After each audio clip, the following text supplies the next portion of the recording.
I have plenty of clients that I've coached through everything, and what we do is we just hang low for the 10-year period. And the taxes do go away. The IRS does write them off. So anybody who doesn't think it works, it works. And it's one of the tools up here that you can use to work with your clients.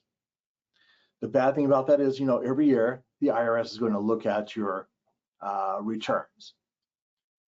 Usually when I put you into an uncollectible status, they're going to say, okay, let's check the computer. If his income, right now his income is $50,000.